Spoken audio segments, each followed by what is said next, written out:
Well, welcome YouTube.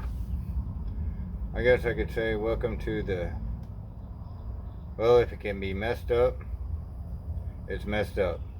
But anyway, so y'all have been seeing my videos and stuff about Ole Red and the troubles I've been having with it. Well, it ended up, yes, it was the oil pump. I'm not sure why, but a buddy of mine let me borrow one of his oil pumps, put it on there. Well, oil pressure shot right up. No big deal. Working great. Truck came up on temperature. Started hearing what sounded like a rod knocking, or maybe a exhaust leak, which I don't remember having an exhaust leak before. So anyway, I crawled up underneath it, crawled all over it, stuck my I can't even say it, stethoscope, there we go, on it, and it's definitely coming from the lower end of the motor in the back, 7 or 8. So one of those have spun a bearing or tore up the bearing. I'm sure if I drain the oil now, it'd be nice and pretty metal flake in it. So figure what I'm going to do now is I'll go ahead and get a rebuild kit for it, put some flat top pistons in it, see if I can find some 906s or 915s or 415s, some decent iron heads. Get me somewhere, do a little hand pouring on them, clean them up. Try and get me something between a 525 and 550 lift, 224, 228 lit duration. Nothing too extravagant.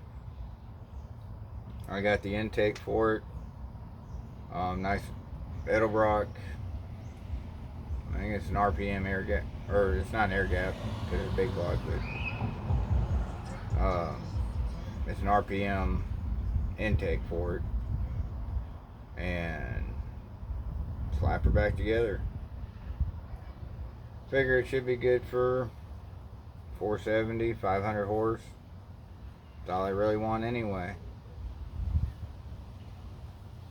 And I should be able to put that together myself, just have it machined, make sure everything still looks good at the machine shop, and we'll get Ole Red back running.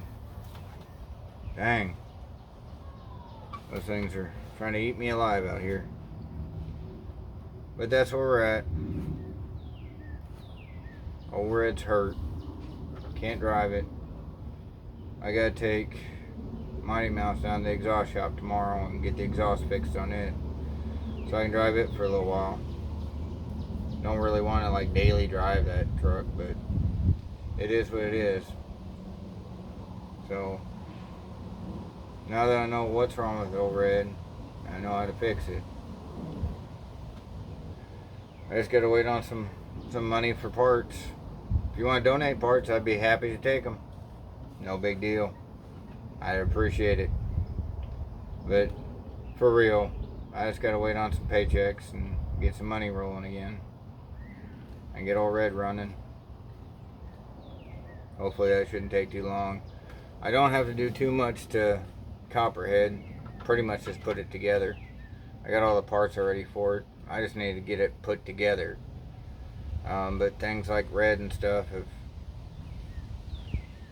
kind of just put a stop of me turning wrenches on Copperhead.